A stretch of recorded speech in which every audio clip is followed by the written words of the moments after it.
What to do, homies? A couple of comments told me in my previous Pokemon reactions that I should check out this YouTuber called Zektoshi and that he has some pretty goated commentary as well. I thought this video looks interesting. Top 10 legendary Pokemon Ash Ketchum almost owned.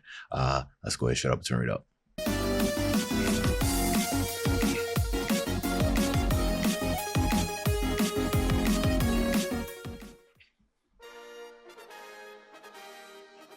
What's up, Lumiose trainers? Lumiose Trainer Zach here. Now, throughout the course of the anime, there have been many Pokemon Ash almost had, but didn't for one reason or another. This is because he either gave them away, didn't evolve them, or straight up failed to catch them. But aside from your regular run-of-the-mill Pokemon, did you know that there were a bunch of legendaries Ash could have owned? Now, of course, Ash will probably never have a legendary because that'll make him too OP. But I still think it might be fun to take a look at what might have been.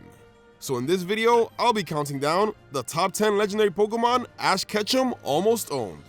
If there are any Pokemon you think deserve to be on this list but didn't make it, let me know in the comments. And no, I'm not counting Ultra Beasts because Ash is catching them for the Aether Foundation. Alright, now with that out of the way, let's get started. Ultra got you. Oh my goodness. Okay. Number 10. Zekrom. In the Black and White games, your player character is the chosen hero who gets to summon and capture the legendary Pokemon in order to face N's legendary. Well, the Black and White anime kinda seemed like it was going in that direction. In the very first episode of the series, Zekrom reveals itself to Ash. That's a super rare occurrence. You'd think Zekrom would appear later on in the series where Ash would have the opportunity to catch it, but nope. The writers decided to ditch the idea altogether. It seemed kinda dumb because when N is introduced, we get to see Reshiram in multiple episodes. But nah, the writers thought it'd be a good idea just to give Zekrom a shadow in the first 2 episodes. That sucked. You know what's funny about this, man? These legendaries, they have all this ultimate power and everything, yet nothing ever happens, right? I feel like in the real world, coffins. You know what I'm saying? Like just by the just being in sheer proximity, bro. Just looking at it. These Pokemon should catch like multiple bodies, I think, for every appearance or something like that, especially Zekrom. Like, come on, dude, that thunder, lightning, right? Zillions of stuff running through the skies. But yeah, I get it. It's anime, it's cartoon, but. At least Ash got to use one in the movie. But even if that did happen, Zekrom ends up leaving Ash with no explanation. Probably would have been a good idea to catch it, dude. But yet again, that movie isn't actually canon. Number 9. It never occurred to me. Non-canon Pokemon movies. I kind of always thought they just sit there and they were canon. They were kind of just existing there to kind of more flesh out, you know, the universe. You know what I mean? That's what I thought the whole point of filler episodes were, with the, you know, outside of waiting for the manga to proceed so the anime doesn't catch up. I thought they just helped. You know what I mean? So why wouldn't it be canon? Suicune. Oh yeah, Pokemon Crystal, my favorite Pokemon game even to this day, bro. And it 100% is because that's what I grew up on. But I had did Pokemon Crystal, what I can't remember is, did it always come in that type of cartridge, right? That was kind of like bluish, man. It kind of looked like an aqua jelly bean or something like that, bro. That cartridge was so cold, bro. That design was smooth. I love loading it. I just take it out and just feel it, like, bro. Like it's some good weed, just pick it up, just look at it. Just like, dang, boy, this cold. Slot that mud back in, it's time to play. When Ash and his friends first arrived in Johto, they saw the legendary Pokemon, Suicune. It was only for a brief moment though, because it runs away. Wow, what a tease.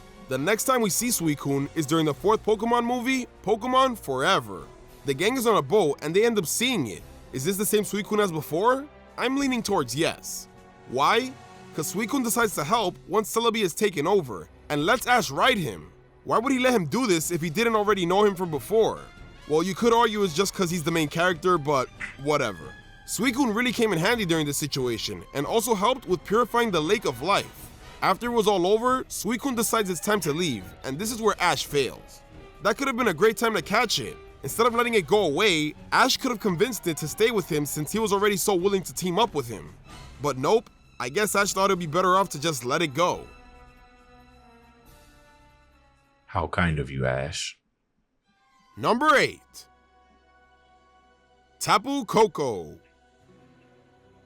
Although this Pokemon is the guardian deity of Melee Island, for some strange reason, it's interested in Ash. Ever since he arrived in Alola, Tapu Koko has been following Ash, probably because he's the main character. He gives him a Z-Ring, gives him the Electrium Z, and even battles with him not once, but twice. That's a lot of investment he's putting into a trainer who's new to the Alola region. You can't deny the fact that Tapu Koko likes Ash, so I don't really think it would mind being captured by him. Of course, Ash will have to defeat him in a battle first, but as crazy as that sounds, he has let Ash battle him twice now. Maybe they'll have another rematch later on in the series. He probably won't catch it though. But the fact that Tapu Koko lets Ash battle him shows that— Wait. He said later on in this series, so that means Sun and Moon, right? Because this Sun and Moon was still going on at the time of this recording, because this came out 6 years ago. Oh, wow, 6 years ago. Dang, I didn't. Oh, yeah. So, the possibility of Ash capturing him is definitely there, even if he won't do it. So I'm guessing that didn't age well. Number 7. Right? Ho-Oh. This Pokemon was seen at the very beginning of Ash's journey. It was an impactful moment for many people because it was a Pokemon even the Pokedex couldn't identify. It really shows that the world of Pokemon is a vast one. Now, wouldn't it be cool if Ash actually caught it? This would make his journey come full circle. Unfortunately, that hasn't happened yet. He has seen Ho-Oh again on occasion, but that's usually to help motivate him to continue his journey. Now, what's interesting though is the fact that Ho-Oh was actually the focus of the 20th Pokemon movie. Even though it isn't canon, this could have been a good opportunity to have Ash catch a legendary Pokemon, but not actually give him one for the anime, you know? In the movie, Ash actually got to meet and battle Ho-Oh, so this is it. This is the time where Ash can finally catch it. But not really, cause in the end, we can only assume he got wrecked, cause the next scene is of him and Pikachu at the Pokemon Center. Wrecked. Nice. Owned. Number 6. Lugia. During the World Island saga of Ash's Johto journey, he meets Silver, the baby Lugia. Silver ends up getting taken by Team Rocket, but Ash and friends help it reunite with its mother. So look at that. 2 possible Lugias Ash could have had. You know, all these contraptions that Team Rocket has made over these series and all these years, I feel like they themselves have a legendary. But you know what? Meowth is somewhat of a legendary. I mean, it's a Pokemon that can talk, right? So that meant Meowth is of a higher intelligence than most Pokemon, right? It's legendary means like one of a kind. And I don't know, was there many talking Meowths? I don't know. Reunite with its mother. So look at that. 2 possible Lugias Ash could have had. Except he wasn't that close with them, to be honest. So yeah, I can't really see Ash catching these. Also, they go away together, so it would be kind of douchey if Ash enslaved one of them forever. But even though Ash couldn't get these Lugia, there's still one he totally could have gotten. Yep, I'm talking about the Lugia from Pokemon the Movie 2000. In this movie, Ash is said to be the chosen one, who will help Lugia calm down the fight between the legendary birds. Well, he does just that. It seemed like Ash really befriended Lugia, but then he's like, "Well, Ash, looks like my job here is done." And then he just disappears. A lot of legendaries seem to do that. That kind of sucked. Would have been awesome if he actually caught it. This is the first time Ash befriended a legendary like this, so it would have been the perfect opportunity for him to own it. Number 5. Azelf. In the Diamond and Pearl series, the 3 Lake Guardians had to choose 3 trainers to partner with in order to take down Team Galactic. Mesprit chose Dawn, Uxie chose Brock, and Azelf chose your boy Ash. He first saw it in Lake Valor during the Wallace Cup, then it returned once all 3 Guardians were under attack. After Cyrus tries to create a new universe, the current one starts to get a little messed up, so that's when the Lake Trio steps in to save the day. After this, they were like, "Well, our job is done. Bye-bye." What? That's it? Every single one of them. Ash could have totally caught it if he wanted to. The whole reason Azelf chose Ash in the first place is because they're a perfect match. Azelf is the Pokemon of willpower, and that's what Ash is all about. So why didn't it acknowledge this and stick around a little bit longer? Which one of them 3 would you think would have chosen you? You know what I mean? Like as far as your attributes, which one of these would have chosen you? And that's what Ash is all about. So why didn't it acknowledge this and stick around a little bit longer? Seems like it actually chose Ash just to help it get the job done. You hear that, Ash? It sounds like you just got used.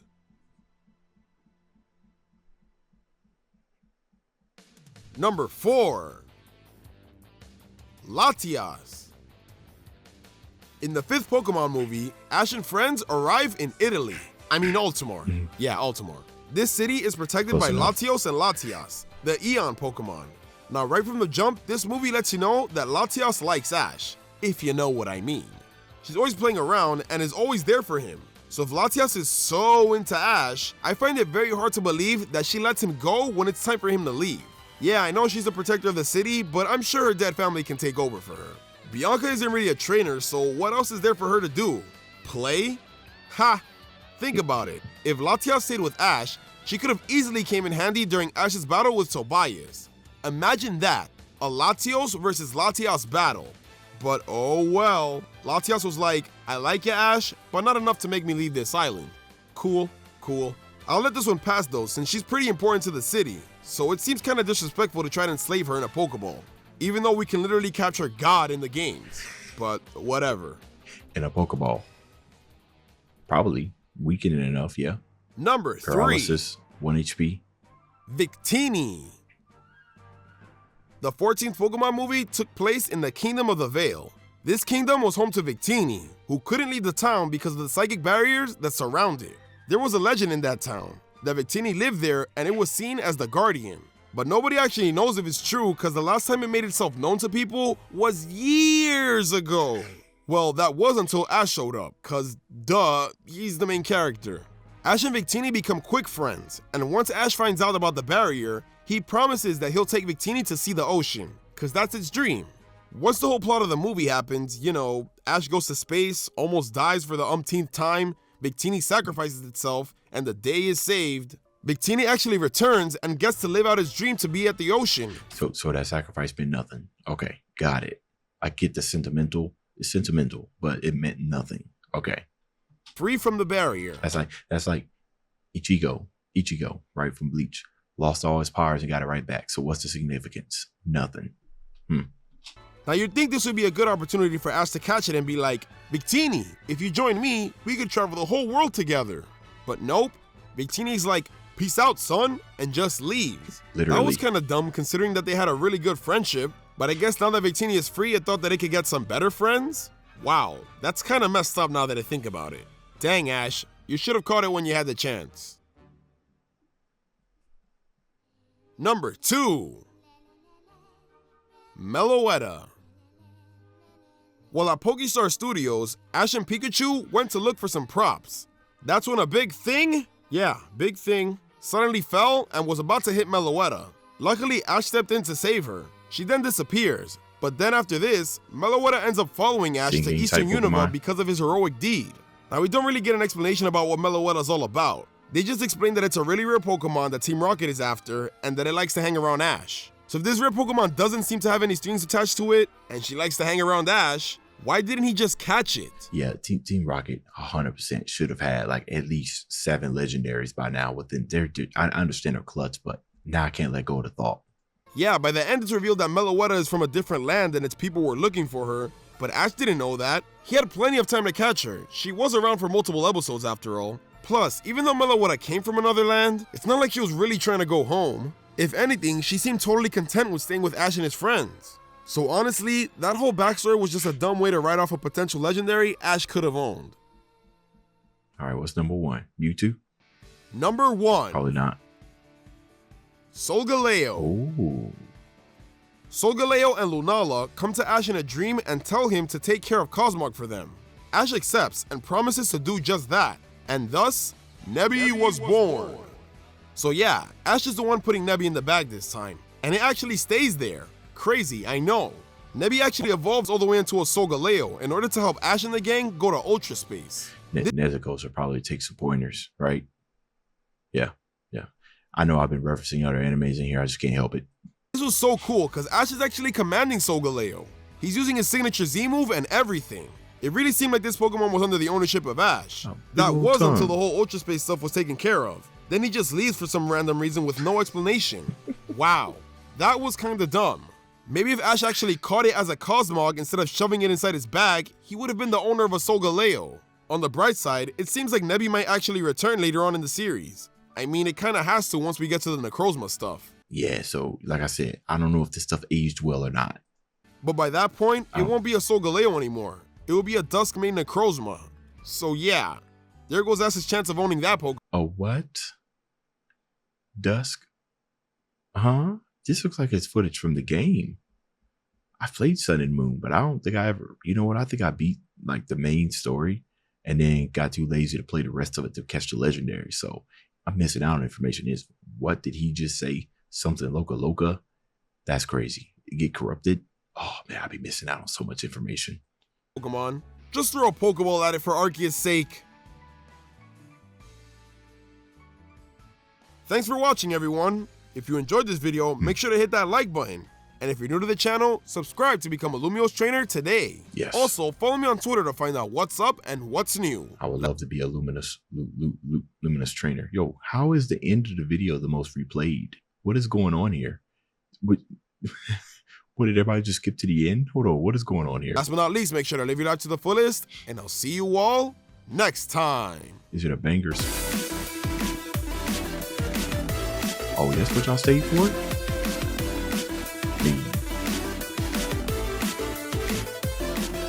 Everybody must like that. Everybody must like that banger. I don't see anything down here. Okay, yeah, I have no idea why that out of this whole 12-minute video, this is the most replayed. Almost as if everybody just started the video and said, well, you know what? Okay. Anyways, let me know which one we react to next. Dave's out.